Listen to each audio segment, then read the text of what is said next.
నమస్తే, welcome to V3 news లక్ష్యం సమాజహితం. తెలంగాణ రాష్ట్రం సాధించుకున్న తర్వాత అటు తెలంగాణ ఉద్యమకారులు అలాగే తెలంగాణ కోసం కష్టపడ్డ ఎంతోమంది మేధావులు కూడా తెలంగాణ రాష్ట్ర సాధన కోసం ధ్యేయంగానే పనిచేశారు.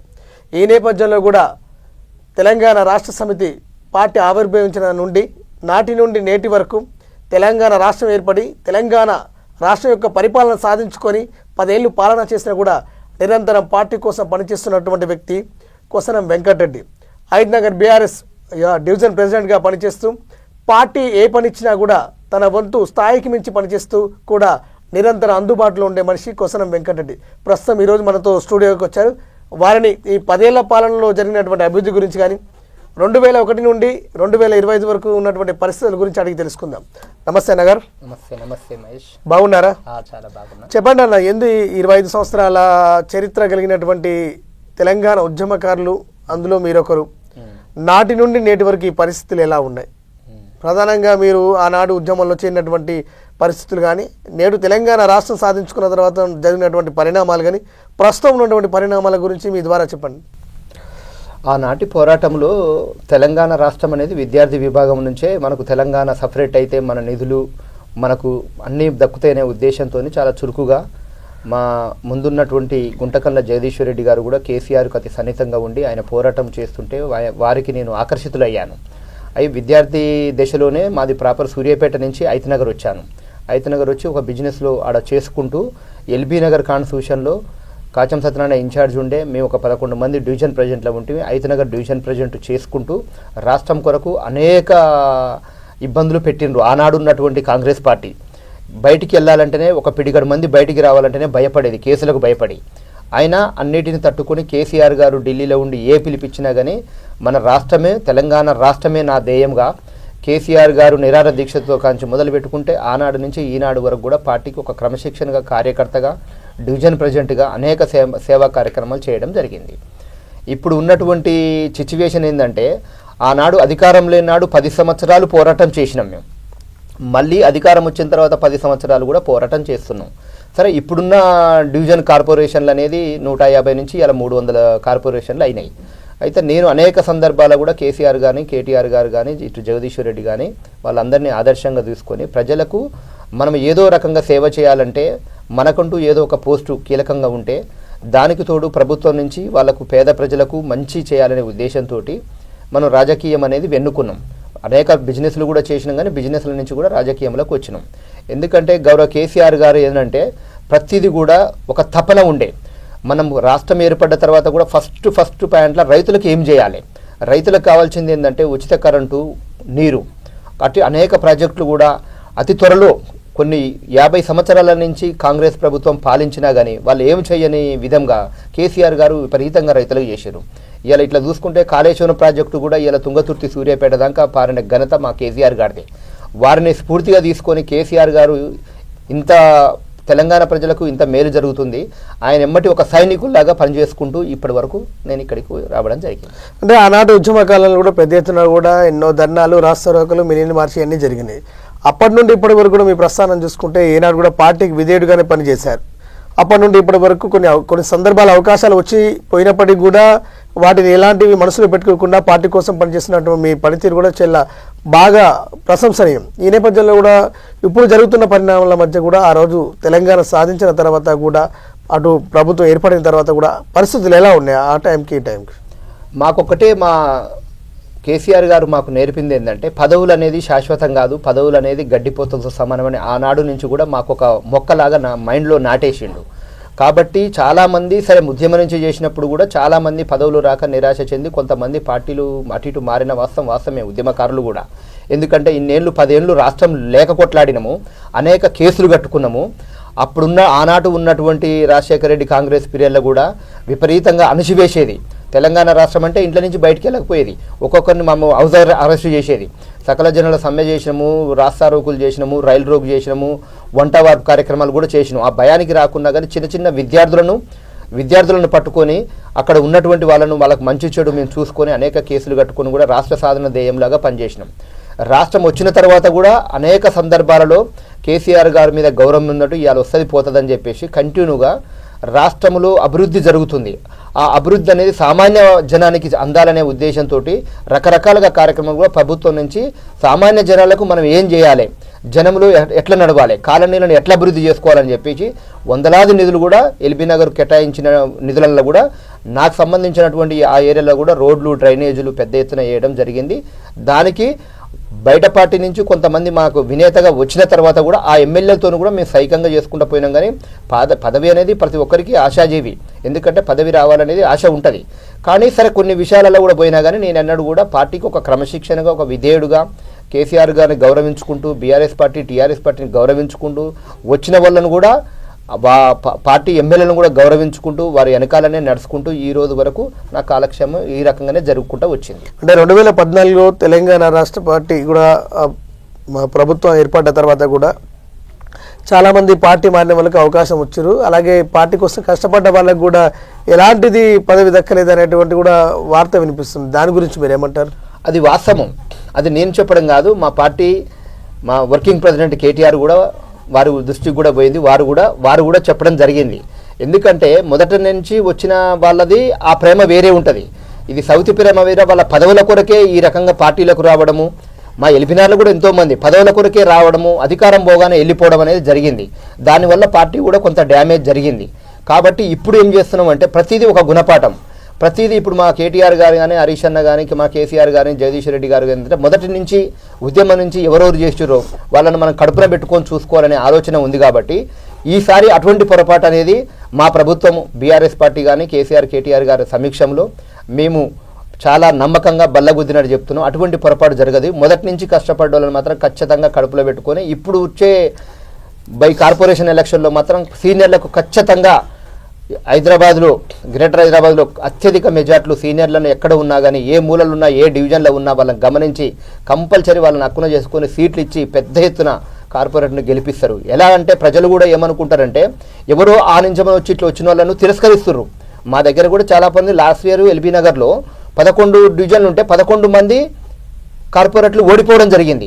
ఇది ఎట్లా జరిగిందని చెప్పి కేటీఆర్ గారు కేసీఆర్ దృష్టిలో కూడా పోయింది. అది ఎందుకు పోయిందంటే వీళ్ళు పదవులు అనేది మొదటి నుంచి కష్టపడ్డ వాళ్ళను పక్కకు పెట్టి ఎవరో అరువు వచ్చినట్టుగా ఆ నిమిషంలో వచ్చి టికెట్లు తెచ్చుకొని కేసీఆర్ను చూసి ఓటేయాలంటే వాళ్ళు ప్రజలు జీర్ణించుకోలేకపోతారు.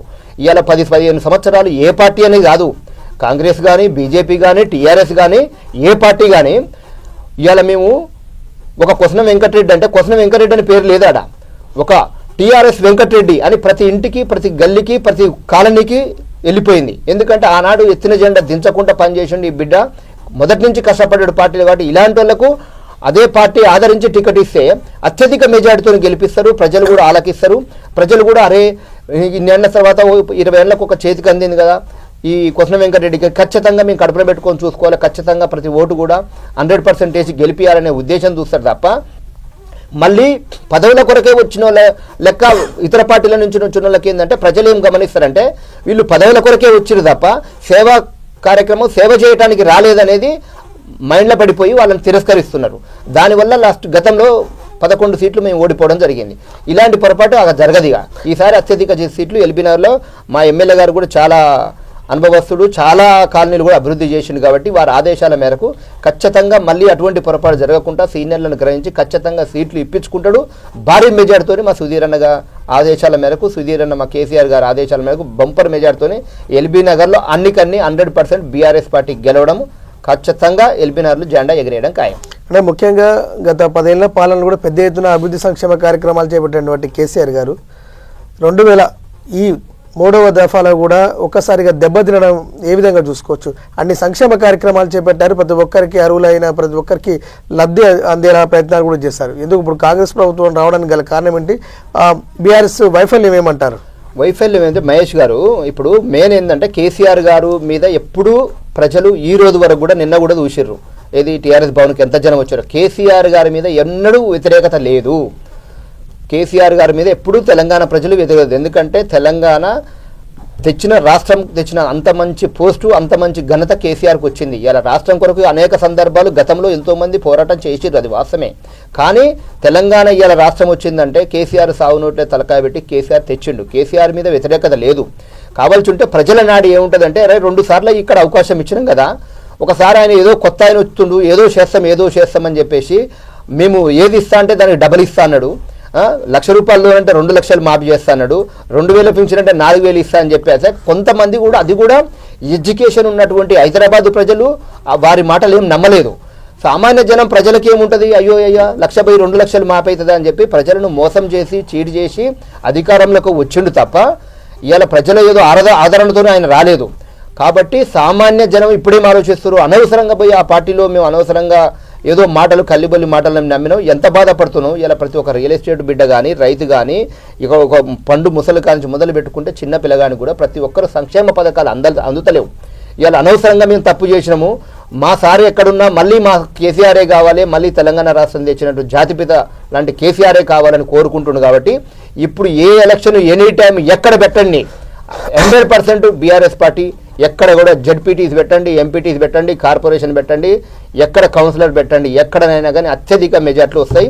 మొన్న ఇదే దేశము మా కారు బొమ్మ లేకున్నా కానీ సర్పంచులు పొల్లు గెలుచుకుని మేము రావడం జరిగింది. ముఖ్యంగా కాంగ్రెస్ నాయకులు అయితే అంటున్నారు మార్పు పేరిట మేము 6 గ్యారెంటీలు తీసుకొచ్చాం, ఆ 6 గ్యారెంటీలను వాటిని కూడా అమలు చేసే ప్రయత్నం చేస్తారు. బీఆర్ఎస్ కానీ ఏ పార్టీ కానీ వచ్చే ప్రయోజనమే లేదు, వాటి ప్రసక్తి లేదని కూడా పెద్ద ఎత్తున కాంగ్రెస్ నాయకులు అంటారు. కాంగ్రెస్ పార్టీ వాళ్లకు ఫస్ట్ క్రమశిక్షణగా ఉండాలండి. ఒక సీఎంను గౌరవించలేని మంత్రులు ఉన్నారు అక్కడ. కాంగ్రెస్ పార్టీ అనేది ఏ పొద్దుడికైనా కానీ అది ఇక్కడ కాదు, ఢిల్లీలో ఎవరిని పెడితే ఏ నిమిషంలో ఏది చెప్తే గది ఉంటుంది. ఇది ప్రాంతీయ పార్టీ అనేది కేసీఆర్ గారు బాసు, కేసీఆర్ మేము ఆ రకంగా ఉన్నాడు ప్రాంతీయ పార్టీ. కాబట్టి తెలంగాణలో ఇలా ఈ రకంగా ఇలా ఎల్బీ నగరే నిదర్శనం తీసుకుందాం. ఎన్ని నిధులు, ఎంత ట్రాఫిక్ జాము కాకుండా ఎంత ఉంది. ఒకనాడు గడ్డన్నారము సమ్మర్లో మ్యాంగో సీజన్ వచ్చిందంటే కార్ బండికి అవతలికి పోకపోయేది. ఇలా ఎన్ని స్కైల్వేలు కట్టిండు, ఎంత అభివృద్ధి అయింది. కేటీఆర్ గారికి మంచి నాలెడ్జ్ ఉంది హైదరాబాద్ మీద, ఖచ్చితంగా డెవలప్ బాగా చేసిండు. కాబట్టి ప్రజలు కూడా అనవసరంగా మేము తెలిసో తెలియకుండా చేసినాం తప్ప అటువంటి పొరపాటు మళ్ళీ మేము చెయ్యము. ఎంత తొందరగా మా సార్ను సీఎం చేయాలనే ఆలోచన మీద కసితోటి కార్యకర్తలు కానీ ఇటు ఉన్నటువంటి ఎడ్యుకేషన్ పీపుల్స్ కానీ రైతులు కానీ అందరు ఆరకస్తున్నారు. అతి త్వరలో మళ్ళీ మా కేసీఆర్ గారు సీఎం కావడం ఖాయం. కాంగ్రెస్ పార్టీ మరి ప్రజల్లోకి వెళ్ళి కూడా అటు 6 గ్యారెంటీలను మహాలక్ష్మి పథకం కానీ రైతు రుణమాఫీ కానీ వంటి విషయాలు కూడా పెద్ద ఎత్తున ప్రచారం చేస్తుంది. మేము చేసిన పథకాల అమలే ప్రజలు మమ్మల్ని మళ్ళీ గెలిపిస్తుంటారని కూడా సీఎం రేవంత్ రెడ్డి ఉన్నాడు కదా. ఇప్పుడు నువ్వు 100 రోజులలో రైతు మాఫీ చేస్తా అన్నావు. ఇప్పుడు 2 సంవత్సరాలు అయింది. 2 సంవత్సరాలలో ఏ గ్యారంటీలో ఏది 6 గ్యారంటీలో 2 అన్న కొత్తగా చివరి దాకా నువ్వు చేసిన ఏమన్నా ఉన్నాయా? ఏదో అక్కడ ఇచ్చుకున్నట్టుగా 2, 3 ఏదో పథకాలు అదే కొంతమందికి మాఫీ చేసినావు. కానీ ఇప్పటి వరకు చాలామంది నా దగ్గర కూడా వచ్చారు. నేను ఒక రైతు బిడ్డను సూర్యాపేట జిల్లా వాసిని, మాది నాగారం ప్రాపరు. అక్కడ కూడా నేను మొన్న వేరే ఒక పని మీద పోయినప్పుడు సర్పంచ్ ఎలక్షన్లకు పోయినప్పుడు ప్రతి రైతు కూడా బాధపడుతుండు. అరే బిడ్డ, అనవసరంగా మనం కేసీఆర్ ఇక్కడ ఉన్నటువంటి లీడర్లను మనము చూసిన కేసీఆర్ను ఏదో ఈయనకేయకుంటే కేసీఆర్ ఓడిపోతారా అనుకున్నాం మేము. కానీ అనవసరంగా ఇక్కడ ఉన్న ఎమ్మెల్యేస్తేనే ఆడ కేసీఆర్ గవర్నమెంట్ వస్తుంది అనుకోలేదు. మేము చాలా పొరపాటు చేసినాము బిడ్డ. కాబట్టి అటువంటి పొరపాట్లు మేము చెయ్యము. ఖచ్చితంగా కేసీఆర్ వస్తేనే మళ్ళీ తెలంగాణలో నిరుపేద అనే వ్యక్తి లేకుండా 100% తెలంగాణ మళ్ళీ శ్యామలం అయితే తప్ప ఈ కాంగ్రెస్ వాళ్ళ కుమ్ములాటలు తప్ప వేరేది ఏమి లేదు. కమిషన్లు తీసుకోవడం, దాచుకోవడము ఇది కాంగ్రెస్ నైజాము. అది బయటపడటానికి ఒక గౌరవ పెద్దలు కేసీఆర్ గారిని ఎట్లా పడితే అట్లా మాట్లాడడం అనుకో ఎంతవరకు బాధ్యత. ప్రతి ఒక్కరు ఇవాళ ఇక్కడ ఉన్నటువంటి సీఎం ఇవాళ మాట్లాడే మాటలకు చిన్నపిల్లలు టీవీ బంద్ చేసుకోవాల్సి వస్తుంది. అసలు ఎక్కడన్నా ఏ రాజ్యాంగంలో అయినా ఇవాళ ఇన్ని సంవత్సరాలు తెలంగాణ 10 సంవత్సరాల్లో కేసీఆర్ గారు కానీ మా నాయకులు కానీ ఎవరన్నా అసెంబ్లీలో కానీ బయట కానీ ఇంత వల్గర్గా మాట్లాడే నాయకులు ఎవరన్నా ఉన్నారా? అంటే ఆలోచన దొంగతనం చేసి దొంగ అంటున్నావు. అంటే ఆడ చేసే పథకాలను మాకు సంబంధించిన మా ఎమ్మెల్యేలు నిరసన తెలిపి దానికి ఎందుకు నువ్వు చేస్తలేవని అడిగితే గంపనోరు వేసుకొని ఇష్టం వచ్చినట్టు చిన్న పెద్ద లేకుండా మాట్లాడుతున్నావు. అంటే ఆయన సంస్కారానికే వదిలేయాలి. కాంగ్రెస్ ప్రథమం జీవిగంజి లెక్క ఏదో ఒకటి గుడ్డెదు చల్లబడ్డట్టు ఒక్కసారి తెలియకుండా ప్రజలు వేసుకున్నారు. ఇప్పుడు ప్రజలే మళ్ళీ తిరస్కరించడానికి సిద్ధంగా ఉన్నారు. ఏ ఎలక్షన్ వచ్చినా బీఆర్ఎస్ పార్టీనే జెండా ఎగురుతుంది. మరి కొద్ది రోజుల్లో కూడా ఈ గ్రేటర్ హైదరాబాద్ సంబంధించి కూడా విస్తృతంగా ఏర్పాటు చేసినటువంటి 300 డివిజన్లకు కానీ అలాగే నగరపాలక సంస్థలు కానీ మున్సిపల్ ఎన్నికలు కూడా పెద్ద ఎత్తున కూడా అయితే మరో 15 రోజులుగా 2 నెలలు ఈ అన్ని ఎన్నికలు పూర్తయ్యే సందర్భం అయితే కనిపిస్తుంది. ప్రస్తుతం హైదరాబాద్ సంబంధించి కూడా 300 డివిజన్లలో కూడా ఎలా ఉండబోతుంది? బీఆర్ఎస్ గత సర్పంచ్ ఎన్నికల్లో కూడా దాదాపు ఒక 40% వరకు అయితే బీఆర్ఎస్ సర్పంచ్లను గెలిపించుకుంది. ఇప్పుడు ఎలా ఉండబోతుంది? ఈ 300 డివిజన్ల బీఆర్ఎస్ ప్రభావం ఎంతవరకు ఉండగలుగుతుంది? మ్యాక్సిమం బీఆర్ఎస్ పార్టీనే హైదరాబాదును ఇవాళ ఇంత అభివృద్ధి జరిగిందంటే కేటీఆర్ గారు ఎడ్యుకేటెడ్ పర్సన్, ఎక్కడ ఏది కావాలంటే అది రకంగా మన ఇక్కడ విజయవాడ రోడ్డు నుంచి మొదలు పెట్టుకుంటే సూర్యాపేట నుంచి ఇక్కడికి కూడా ఈ రోడ్డు మట్టి మొత్తం మేము గమనించుకుంటూ వచ్చినాం. చాలామంది రైతులను కూడా మేము అడగడం జరిగింది. మళ్ళీ సారే కావాలి కారే కావాలి తప్ప ఇలాంటి నాయకులు వస్తే ఈ హైదరాబాద్లో ఇప్పటికీ 2 సంవత్సరాలు అయింది. గీడ ఒకటి 100 పడుగుల హాస్పిటల్లో గీడ ఒకటి మొదలు పెట్టినాం. అయ్యాల మేము ఉన్నప్పుడు ఎంత ఫాస్ట్గా జరిగింది, ఈ రోజు వరకు కూడా పెండింగ్ ఉంది. మొన్న మా హరీష్ రావు గారు వచ్చి ప్రెస్ మీటింగ్ పెట్టి ఈ పనులు ఎందుకు ఆగినాయని చెప్పి నిలదీసి అడిగేంత వరకు కూడా పనులు స్టార్ట్ కాలేదు. అదే ఇవాళ ఇదే అధికార పార్టీ టీఆర్ఎస్ ఉంటే ఇవాళ సామాన్య జనానికి ఎన్నో యాక్సిడెంట్లు అవుతున్నాయి. సూర్యాపేట నల్లగిండు వచ్చిన రోడ్ల మీద వచ్చేటోళ్ళకు ఉంది. ఇవాళ సూపర్ స్పెషాలిటీ హాస్పిటల్ ఉడితే నెంబర్ 1 వైద్యము పేదోళ్ళకి ఇవాళ అందేది. ఎంత బాధపడుతుర్రు ఇవాళ. ఇలా అదే గవర్నమెంట్ ఎంత మంచిగా చేస్తూ ఇవాళ ఎక్కడి పనులు అక్కడనే ఏ సబ్బెండ జనం వర్గాలు కూడా ఎవరికి ఏం పని చేస్తలేరు. ఏ పొద్దుడికి ఇది చేస్తాం అది చేస్తాం మాటలు చెప్పు తప్ప చేతల కాడికి వస్తాకే కాలు గడప దాటలేదనే ఉద్దేశం ఉంది. కాబట్టి ఈ గ్రేటర్ హైదరాబాదులో ఖచ్చితంగా ఎదురు దెబ్బ కాంగ్రెస్ పార్టీకి సావు దెబ్బ కొట్టడం ఖాయం. ప్రజలు ఎప్పుడు పెడతారనే ఎలక్షన్ అంటే దానికి భయానికే అసలు పెడతారా పెట్టడనే ఉద్దేశం కూడా ఇంకా అయోమయంలో ఉన్నది గవర్నమెంట్. అంటే ముఖ్యంగా మనం చూసుకుంటేనా రాత్రికి పార్టీ మారిన వాళ్ళకు అంటే నిత్యం పదవిలో వండుకుంటా ఆ పార్టీ సీట్ ఇవ్వకపోవడం వల్ల రాత్రికి ఈ కండు వేసుకోవడం ఆ కండు వేసుకోవడం వ్యక్తులకు కూడా ప్రియారిటీ గతంలో జరిగింది. ఈ నేపథ్యంలో 25 సంవత్సరాలుగా ఈ తెలంగాణ ప్రభుత్వంలో కేసీఆర్ కండగొన్నటువంటి కొంతమంది వ్యక్తులకు కాదని రాత్రి దిగొచ్చిన వాళ్ళకి సీట్లు ఇచ్చే అవకాశం ఉంటుందా? మళ్ళీ గతంలో జరిగిన తప్పిదం మళ్ళీ ఏమైనా జరగబోతుందా? 100% పునరావృతం అనేది గతంలో ఒకసారి జరిగింది. మళ్ళీ అటువంటి పొరపాటు ఖచ్చితంగా జరగదు. మొదట నుంచి ఎక్కడనైతే పార్టీలో ఉన్నాడో నా ఉద్దేశం కూడా ఏంటంటే గత పార్టీలో ఒక పదవి రావాలన్నా ఏది రావాలన్నా మినిమం ఒక 10-15 ఏళ్ళు పనిచేయాలి. చేసేస్తే ఆ క్రమశిక్షణ గల లీడర్ అని చెప్పేసి ప్రజల కాడికి పోతే అరే పలానా ఆయన టీఆర్ఎస్ అనేది పడాలి. అందులో నుంచి ఇళ్ళకు వస్తే ఈయన టీఆర్ఎస్ఆ బీఆర్ఎస్ఆ కాంగ్రెసా ఏ ఓటుకేయాలని ప్రజలు కూడా కన్ఫ్యూజ్ అవుతారు. ఖచ్చితంగా ఈసారి కేసీఆర్ గారు మంచి నిర్ణయం తీసుకుంటాడు. సీనియర్లకు పట్టం కడతాడు. అత్యధిక మెజార్టీతోటి ఎల్బీనగర్లో మేము కార్పొరేటర్లు పోయినసారి జరిగిన పొరపాటు ఈసారి జరగదని నేనైతే నా వ్యక్తిగతంగా అభిప్రాయం. జరగదు. 100% సీనియర్లకు ఎక్కడ ఉన్నా దోలాడుకొచ్చి 100% టికెట్లు ఇవ్వడం ఖాయము. అత్యధిక మెజార్టీతో గెలవడం ఖాయము. కాంగ్రెస్కి అయితే ఇక్కడ చెల్లుబాటు కాదు. ఎందుకంటే కాంగ్రెస్ ఈ 2 సంవత్సరాలలో కూడా ఎక్కడ కూడా ఒక తట్టెడు మట్టి పోసింది లేదు, ఎక్కడ నిధులు వచ్చింది లేదు. వాళ్ళ కాంగ్రెస్ ఎమ్మెల్యేలే అంటుర్రు మాకు నిధులు వస్తలేవు చేస్తలేవు అని చెప్పేసి వాళ్ళే మొత్తుకుంటున్నారు.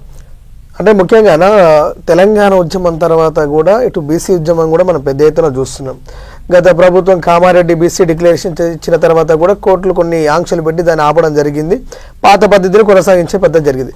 ఇప్పుడు అటు చట్టానికి సంబంధించి కాకుండా బీసీలో ఉన్నటువంటి రూల్స్ కాకుండా ఇప్పుడు బీఆర్ఎస్ ప్రభుత్వం బీసీలకు న్యాయం చేస్తుందా చేయదా? కరెక్ట్ మాట్లాడినావు మహేష్. ఈ విషయము నా మనసులో కూడా ఉంది. కరెక్ట్ వచ్చినావు. 100% నేను ఏమంటున్నంటే బీసీలను మేము గౌరవిస్తాము. 100% దాంట్లో తిరుగులేదు. అయితే ఇక్కడ ఏం జరుగుతుందంటే బీసీ ఉద్యమం అనేది వచ్చినప్పుడు వాళ్లకు సమన్యాయంగా రిజర్వేషన్ ప్రకారం బీసీ కానీ ఎస్సీ కానీ ఎస్టీ కానీ వస్తే వాళ్ళ స్థానంలో 100% వాళ్ళు చేయాలి. కానీ జనరల్ సీట్ వచ్చినప్పుడు మాత్రం జనరల్లో మాత్రం ఓసీ వాళ్ళు చేయాలనేది నా వ్యక్తిగత అభిప్రాయం. ఎందుకంటే వాళ్ళకు ఉన్నటువంటి రిజర్వేషన్లో వాళ్ళకు ఎక్కడ సీట్ వస్తే వాళ్ళు చేయొచ్చు. ఇప్పుడు ఎగ్జాంపుల్గా అస్సినాపురం వచ్చింది, ఎస్టీ అయింది, అక్కడ ఉన్న ఎస్టీ కార్పొరేటర్గా పోటీ చేయడం జరిగింది. బీసీ వచ్చిన కాడ బీసీనే చేయాలి. కానీ జనరల్ వచ్చిన కాడ మాత్రం ఖచ్చితంగా ఓసీకే 100% పార్టీ బీఫామ్ ఇస్తుంది. 100% జనరల్కు ఓసీ వాళ్ళకే టికెట్ ఇవ్వాలనేది నా వ్యక్తిగత అభిప్రాయం. పార్టీ కూడా ఇప్పుడు అదే ఆలోచనలో ఉండదు. 100% గెలుస్తాం. అంటే గతంలో కూడా జిహెచ్ఎంసీకి సంబంధించి కూడా మీ పార్టీ అప్పటి అభ్యర్థి బొంతురామన్ కూడా బీసీ అభ్యర్థి కాబట్టి ఒక వేరొక అవకాశం ఉండొచ్చు ఇప్పుడు ఈ ఎన్నికల్లో కూడా. ముఖ్యంగా ఈ 25 సంవత్సరాలుగా జగదీష్ రెడ్డి గారి సారథ్యంలో కానీ అలాగే స్థానికంగా ఉన్నటువంటి ఎల్బీనగర్ నియోజకవర్గ సుధిరెడ్డి సమక్షంలో కానీ కాచన సత్యనారాయణ గారితో పాటు జరిగినటువంటి ఉద్యమంలో కూడా పెద్ద ఎత్తున పోరాటం చేశారు. ఈ నేపథ్యంలో గత 25 సంవత్సరాలుగా కొసనం వెంకటరెడ్డి అనే పేరు హైదనగర్లో కానీ ఎల్బీనగర్లో కానీ ఎవరు చెప్పినా గుర్తుపడతారు. ఏనాడు మీరు పదవులు ఆశించలే.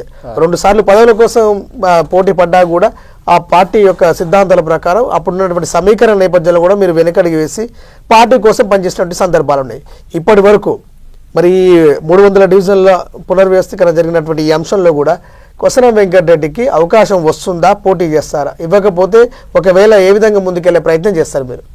కరెక్ట్ మాట్లాడారు మహేష్. నేనేమంటున్నానంటే ఇప్పుడు ఈ డివిజన్లు కూడా మనకు పెరిగినాయి. ఎగ్జాంపుల్గా నేను ఐతనగర్ డివిజన్లో ఫస్ట్ టైం కార్పొరేటర్గా 100% నేను రేసులో ఉన్నా. సరే, అది ఏదో వీక్వేషన్లను దానికో దీనికో దాన్ని ఒకసారి త్యాగం చేసినాం. రెండోసారి కూడా మన్సూరాబాద్ డివిజన్ నుంచి కూడా నేను రేసులో ఉన్న నామినేషన్ కూడా వేయడం జరిగింది. సరే, మా గౌరవ ఎమ్మెల్యే గారు సుధీర్ రెడ్డి గారు ఆదేశాల తరను కేటీఆర్ గారు జగదీశ్వర్ రెడ్డి గారిని గౌరవించుకుంటూ ఒక పార్టీ క్రమశిక్షణగా నెక్స్ట్ ఇంకొకసారి అవకాశం వస్తుంది. సరే, ఆయన ఏదో ఏజ్డ్ పర్సన్ ఉన్నాడు, అవతల పర్సన్ ఈ ఒక్కసారి కాబట్టి 2 సార్లు ఛాన్స్ ఇచ్చినావు కదా, నువ్వు ఇవ్వకుని కాబట్టి 3ఓసారి ముచ్చటగా నీకు 100% వస్తుంది, లేకపోతే ఏదైనా నామినేటెడ్ ఫిలప్ చేస్తామని చెప్పి రిక్వెస్ట్ చేసే మా మిస్సెస్ కూడా ధనలక్ష్మి మహిళా ప్రెసిడెంట్ ఎప్పుడు ప్రజలకు నిరంతరం సోషల్ సర్వీస్లో పనిచేస్తుంటుంది. ఇద్దరం ఏకంగా కూడా అన్న ఒకసారి పోయింది 2 సార్లు పోయిందంటే 100% నెసెసరీ మేము టికెట్ ఇస్తాను కమిట్మెంట్తో మేము పనిచేసినాం. వారి పార్టీ ఆదేశాల మేరకు కేటీఆర్ గౌరవం మీద, కేసీఆర్ గౌరవం మీద ఇదే లోకల్ శాసనసభ్యులు దేవిరెడ్డి సుధీర్ రెడ్డి గారిని గౌరవించుకుంటూ నామినేషన్ మేము విత్డ్రా చేసుకున్నాం. మళ్ళీ అదే అభ్యర్థికి మేము ప్రయత్నం చేసి 100% గెలుపు కొరకు ఉన్నది. ప్రతి స్థానిక ఎమ్మెల్యే ఎలక్షన్లు కానీ, ఎంపీ ఎలక్షన్లు కానీ, కార్పొరేషన్ ఎలక్షన్లు కానీ, ఎనీ టైం ఏ ఎలక్షన్లో కూడా సర్వం మేము ఇటు ఫ్యామిలీ తోటి, ఇటు మా మిసెస్ కానీ, ఇటు నేను కానీ మా పార్టీ ఆదేశాల మేరకు ఎవరు టికెట్ ఇస్తే వాళ్ళ గెలుపు కొరకు నిరంతరము కష్టపడి పనిచేసుకున్న వ్యక్తులను తప్ప రాలేదనేది ఏం లేదు. ఇప్పుడు మాకు ఒక ఆలోచన ఏంటంటే డివిజన్లు పెరిగినాయి. ఇప్పుడు మా కాలనీలో ఉన్నటువంటి ఇది లెక్చరర్స్ కాలనీ 47 డివిజన్ అయింది. నా ఇల్లు కూడా లెక్చరర్స్ కాలనీలో ఉంటుంది. ఆ కాలనీలో నేను గతంలో ప్రెసిడెంట్గా చేసిన, టెంపుల్ వైస్ ప్రెసిడెంట్గా చేసిన, ట్రెజరర్గా చేసిన, అనేక సంక్షేమ పథకాలలో కూడా నేను అదే కోవిడ్లప్పుడు కూడా చాలా వరకు ఎక్కడికి వచ్చినా కానీ బాటసార్లకు కూడా మంచి చెడు చేసుకుంటూ పోయినా. ప్రతి కాలనీలో కూడా ప్రతి ఒక్కరిని కూడా నన్ను పేరు పెట్టి పిలవగలుగుతారు. అరే, మా వెంకటరెడ్డి వచ్చిండు, ఈ రోడ్డుకి ఇట్లా సంగతి ఎమ్మెల్యే గారిని తీసుకొచ్చిండు, ఈ రోడ్ వేపిస్తాడు, ఈ నిధులు తీసుకొచ్చిండు, చేసిండు అనేది ఉంది. ఈ 10 సంవత్సరాలలో కూడా విపరీతమైన ఫండ్స్, ఎక్కడ లేని ఫండ్స్ మా ఎమ్మెల్యే గారు కేసీఆర్కు చాలా దగ్గర కాబట్టి 100% నిధులు తెచ్చిండు, కాలనీని మంచి అభివృద్ధి చేసినాము. 100% నేను ఒక సీనియర్గా 100% లెక్చరర్స్ కాలనీ 47 డివిజన్ నుంచి ఈసారి 100కు 200% 2 సార్లు త్యాగం చేసిన కాబట్టి అది పార్టీకి 100% గ్రహిస్తుంది. ఈసారి టికెట్ మనదే, గెలుపు మనదే. బంపర్ మెజార్టీ తోటి 300 డివిజన్ల కూడా అత్యధిక మెజార్టీ వచ్చేది 47 డివిజన్ కొసరం వెంకటరెడ్డి గెలుపు ఖాయం ఈసారి. అయితే మరి మీరు పోటీ చేస్తా అంటున్నారు, విజయం కావాలంటే, గెలుపు కావాలంటే డబ్బులు కావాలి. మీ దగ్గర డబ్బులు ఉన్నాయా మరి? మహేష్ గారు, డబ్బులు అనేది కొన్ని దిక్కులనే పనిచేస్తాయి. అంటే నేను అనే మాట ఏంటంటే 25 సంవత్సరాలుగా మీరు సేవా కార్యక్రమాలు చేసుకుంటా తెలంగాణ ఉద్యమంలో నాటి నుండి నేటి వరకు కూడా ఎన్నో విధాలైన ఖర్చులు పెట్టుకొని జీవన ప్రస్థానం కొనసాగిస్తూ ఉన్నారు. ఇప్పటివరకు తెలంగాణ ఏ ఉద్యమకారుడు కూడా ఈ పార్టీ వచ్చినా కూడా ఈ ఆస్తులు కూడా పెట్టుకున్న సందర్భం అయితే కనిపించట్లేదు. కేవలం పార్టీ మారి వచ్చి పదవులు అనిపించిన వాదే వాళ్ళు ఏం చేసుకున్నారో వాళ్ళకి తెలియదు. కానీ తెలంగాణ రాష్ట్రం కోసం కృషి చేసిన ప్రతి ఒక్క ఉద్యమకారుడు కూడా అన్యాయం జరిగింది. ఆర్థికంగా, అటు సామాజికంగా, పదవులలో కూడా అన్యాయం జరిగింది. ఇప్పుడు మీరు పోటీ చేస్తారు, డబ్బులు కావాలి, ఎలా మరి? నేనేమంటున్నా అంటే వాళ్ళు ఒక ఉద్యమ బిడ్డగా కేసీఆర్, కేటీఆర్ గారి బాటలో ఇన్ని సంవత్సరాలు సీనియర్గా నేను నడిచిన కాబట్టి అవతలోళ్ళ కంటే నాకు చాలా తక్కువ ఖర్చుతో నేను బయటపడతా. ఎందుకంటే 100% ప్రజలు నన్ను ఆదరిస్తారు. ఈ రకంగా పలానోడు ఇన్ని సంవత్సరాల నుంచి పని దొరక ఒక్కొక్కసారి అవకాశం టికెట్ ఇచ్చారు కాబట్టి ప్రజలు కడుపున పెట్టుకొని చూస్తారు. నాకున్నటువంటి రియల్ ఎస్టేట్ బిజినెస్లో కానీ చాలామంది డాక్టర్స్ ఉన్నారు, ఎన్ఆర్ఐస్ ఉన్నారు, చాలామంది బిడ్డ నువ్వు టికెట్ తెచ్చుకో, మేము దగ్గర ఉంటాం, దగ్గరుండి మేము గెలిపించేస్తాం. నువ్వు ప్రతి ఇంటికి వచ్చి నువ్వు డబ్బులు ఇవ్వడం ముచ్చట కాదు, నీ జేబుల 10,000 డబ్బులు నీ జేబుల 10,000 పెట్టి మేమంతా ఒక సైన్యంలాగా నిలబెట్టి ఖచ్చితంగా నేను గెలిపిస్తావు.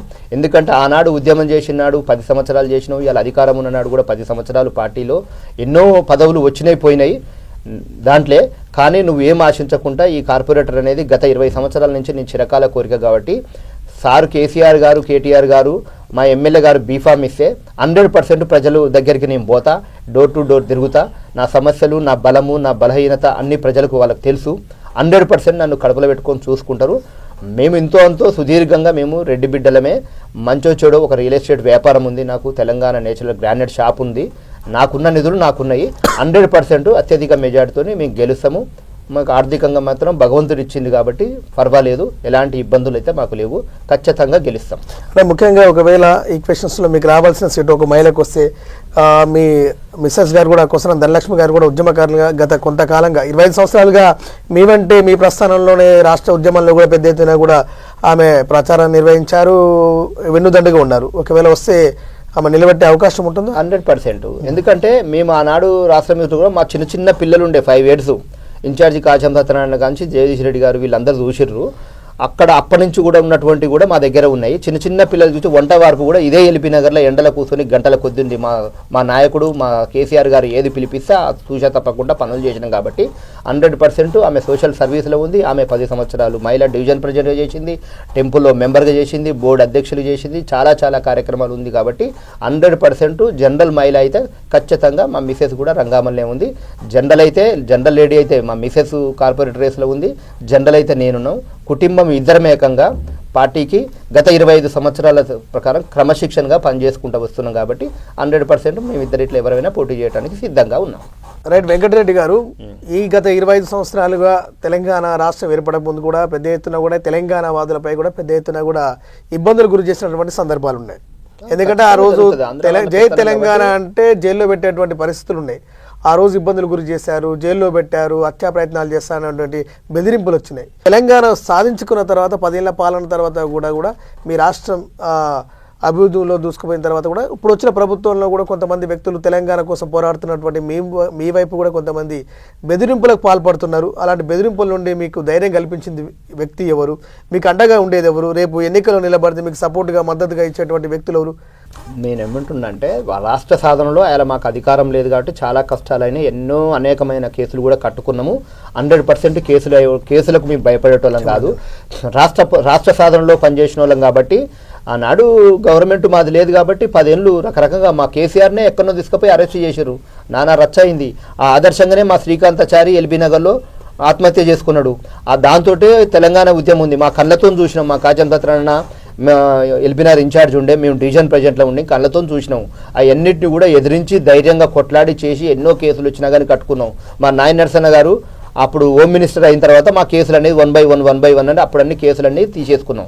ఆ రోజు కూడా మా మిసెస్ కూడా ఇంటికి వచ్చి పోలీసు వాళ్ళు అరెస్ట్ చేసేది. ఇలా మేము రైలు రోడ్డు పాలమాకు పోతున్నాం అంటే ఇంటికి వచ్చి పోలీసు వాళ్ళు చుట్టూ కార్లు పెట్టుకొని ఉండేది. బయటకు పోవద్దని ఇంట్లో నుంచి బయటికి వెళ్లకుండా అరెస్ట్ చేసింది. ఆ కేసులకు గీసులకు అనేది ఆనాడు తెలంగాణ రాష్ట్రంలోనే భయపడిన వాళ్ళము. ఇవాళ గీన వచ్చేదో ఇలా కొత్తగా వచ్చేసి ఇలా రంగు పూసుకొని ఇవాళ మేము కేసులు కడతాం అది చేస్తామంటే మేము భయపడేది లేదు. మేము మొదటి నుంచి మా జేఎన్సులనే రాష్ట్ర కొరకు సాధించినాం కాబట్టి ఏ పార్టీలకు కానీ ఎవరికి మేము భయపడేది లేదు. మా సాధన, మా కార్యక్రమము, మా పార్టీ సిద్ధాంతాల ప్రకారం మాకు ఆదర్శంగా గుంటకల్ల జగదీష్ రెడ్డి గారు ఉన్నారు. ఇప్పుడు మా ఎల్బీ నగర్ శాసనసభ్యులు సుధీర్ రెడ్డి గారు ఉన్నారు. మాకు అండదండలు ఉంటాయి. ఏ కష్టం వచ్చినా సుఖం వచ్చినా ఆ పార్టీలనే బతికినన్ని రోజులు టీఆర్ఎస్ పార్టీలనే ఉంటాం. ఇదే కండవ వేసుకొని బతకాలనేది నా చిరకాల కోరిక. కాబట్టి ఏ కేసులకు కూడా భయపడం, అన్నిటినీ అధిగమించి బంపర్ మెజార్టీతో రేపు ఖచ్చితంగా రాబోయే రోజుల్లో పార్టీ సిద్ధాంతాల ప్రకారం మాకు కానీ మా మిసెస్ ధనలక్ష్మి కానీ ఎవరికి టికెట్ ఇచ్చినా అత్యధిక మెజార్టీతో గెలిపించి అది కేసీఆర్ గారికి అంకితం చేస్తాం. ఇది ఈనాటి ఇంటర్వ్యూ కోసం వెంకటరెడ్డి గారు బీఆర్ఎస్ హైదరాబాద్ డివిజన్ ప్రెసిడెంట్గా 25 సంవత్సరాలుగా తాను తెలంగాణ రాష్ట్రం కోసం తెలంగాణ ఉద్యమంలో కీలకంగా పనిచేసినటువంటి వ్యక్తిగా వారి చరిత్రను అయితే తెలియజేయడం జరిగింది. 2001 నుండి 2025 వరకు కూడా ఇప్పటి వరకు కూడా తాను ఏనాడు ఆ పార్టీ సమీకరణను దాటి నేను ముందుకు వెళ్ళలేదు. పార్టీకి అనుగుణంగానే పనిచేశాను. ఎక్కడ ఏ పని ఇచ్చినా కూడా శాయశక్తులా పనిచేశాను. పార్టీకి విధేయుడుగా కూడా నేను ఎల్లవేళలా కృషి చేశానని కూడా పెద్ద ఎత్తున కూడా మనకు తెలియజేసినటువంటి సందర్భం అయితే కనిపిస్తుంది. ఈ నేపథ్యంలో రాబోయే ఆ డివిజన్ ఎన్నికలు, గ్రేటర్ హైదరాబాద్ సంబంధించిన ఎన్నికలు కూడా తనకు అవకాశం కల్పిస్తే కూడా పెద్ద ఎత్తున కూడా ఆయన భారీ మెజార్టీతో గెలిచే అవకాశాలు తప్పకుండా ఉన్నాయి. గెలిచే అవకాశాలు కాదు, గెలిచే వ్యక్తి నేనే అంటూ కూడా ఆయన పెద్ద ఎత్తున కూడా చెప్తున్నారు. జగదీష్ రెడ్డి గారి ఆశీస్సులతో, అలాగే స్థానిక ఎమ్మెల్యే సుధిరెడ్డి ఆశీస్సులు, అలాగే ఉద్యమకారుడు, తెలంగాణ ఉద్యమకారుడు, గత ఎల్బీ నగర్ పార్టీ ఇన్ఛార్జి కాచం సత్యనారాయణ గారి అండదండలతో కూడా రేపు జరగబోయే ఎన్నికలు కూడా మేము ముందుకెళ్ళి ఈ గ్రేటర్ పీఠాన్ని బీఆర్ఎస్ కైవసం చేసుకుంటుందనే మాట కూడా పెద్ద ఎత్తున చెప్తున్నారు. ఇది ఈనాటి ప్రత్యేక కార్యక్రమం. మళ్ళీ మరో కార్యక్రమం కలుద్దాం. నమస్తే.